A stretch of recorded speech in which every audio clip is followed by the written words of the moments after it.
this video lecture. Okay, I'm Giselle, and for today's topic is all about how do managers evaluate performance in decentralized organization.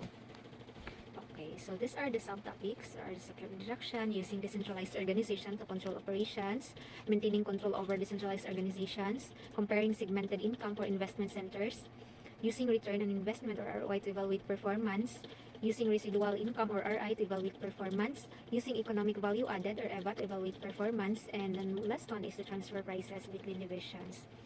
Okay, so here is the chapter introduction. In decentralized organization, where decision-making authority is distributed among various levels and units, evaluating performance becomes a more complex task. Managers in such organization often use a combination of approaches to assess the performance of individuals, teams, and departments. So there are common methods used to evaluate performance in decentralized organization. So the first one is balanced scorecard. This is considers the multiple dimensions of performance. So the next one is management by objectives, or the MBO, involves setting clear objectives. And then the next is 360-degree feedback, where it gathers feedback from multiple sources, including the supervisors and subordinates. The next is regular performance reviews, which is managers here will conduct regular performance reviews to discuss achievements, areas for improvement, and development opportunities. So maintaining control over decentralized organization.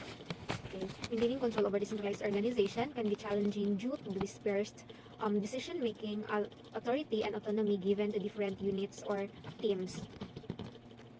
So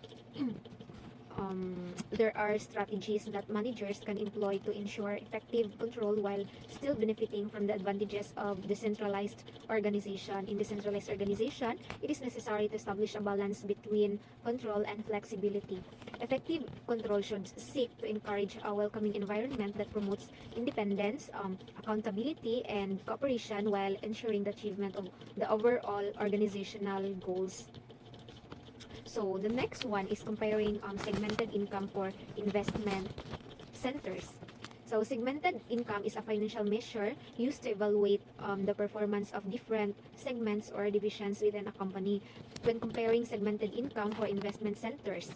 Okay, so actually there are several key factors of segmented income for investment, and one of them is that monitor trends over time, which is it will make easier to identify performance changes and evaluate how well improvement programs are working. So by comparing segmented income for investment centers using these processes, we can learn more about the relative profitability and effectiveness in using invested money.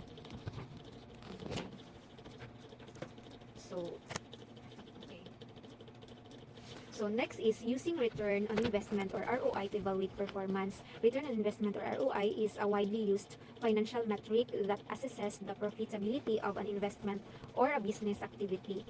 Okay, it provides important insights into the effectiveness and success of various initiatives by comparing the return provided to the cost of investment. So to make wise judgments, we have also need to keep in mind that ROI is only just one tool in the evaluation of performance and should be combined with other financial and non-financial measures.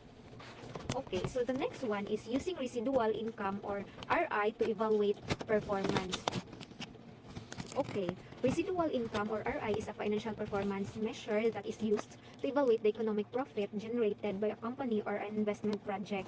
So it calculates the amount of income received in excess of the minimum needed return on capital investment. So when calculating the economic value added by the enterprise, RI should consider both the net income and the cost of capital. Okay. So before the net income, let us I will give first a real discussion about the residual income or the RI. That is how it is calculated. So the residual income or RI is calculated using the following formula. So RI is equal to net income minus cost of capital times invested capital. So this is the formula. Okay. So residual income should be viewed in a conjunction with other financial and non-financial indicators in order to provide a thorough knowledge of companies' overall performance and potential for value generation. Okay, so enough for that. And then let us proceed to using economic value added or EVA to evaluate performance. Okay, it is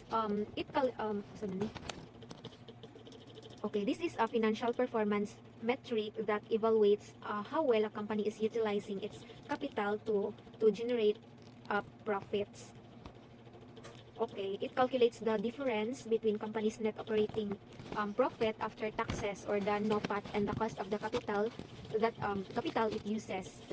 So to calculate EVA, first is to determine first the company's net operating profit after the taxes, or the NOPAT.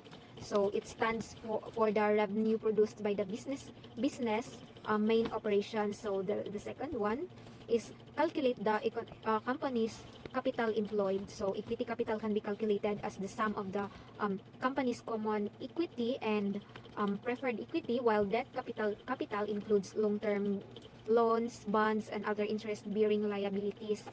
So the total employed represent the fund's investment in the company's operation. So the third one is determine the cost of capital. So the weightings are based on the proportion of debt and equity in the capital structure.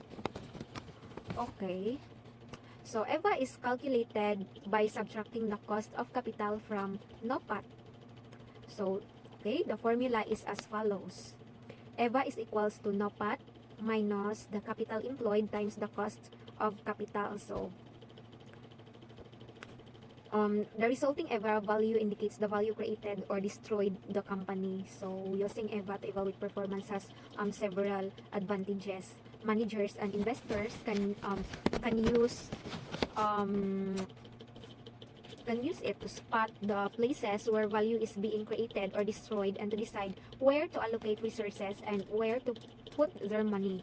So EVA should be also used a conjunction with other financial and non-financial indicators to provide a comprehensive understanding of a company's success, as it is only one metric, no, or it is kanang sukatan among many. When analyzing the outcomes of an EVA, it is necessary to take economic conditions and industry-specific considerations into account. So the last, okay, so that is enough for that. And then by incorporating the cost of capital, it provides a more comprehensive assessment of company's performance compared to traditional measures such as net or earnings per share. So EVA can be used to assess the performance of individual business units, projects, or the company as a whole. Okay, the last one is appendix transfer prices between division. Okay, transfer pricing refers to the pricing of goods, services, or intangible assets transferred within an organization. It typically between different divisions or subsidiaries. So it influences the financial performance and tax obligations of the various divisions or subsidiaries by deciding how expenditures and revenues are distributed among them. Okay, so before I end, no, I have a little discussion about this appendix transfer, so or the whole topic. So to ensure compliance with rules, reduce tax risks, and have good relations with tax authorities. And it is important for enterprises to carefully analyze transfer pricings. So to handle the complexities of transfer pricing legislation, it is advised to seek professional help from tax professionals and transfer pricing specialists. Okay, so that's all for today. Thank you for watching.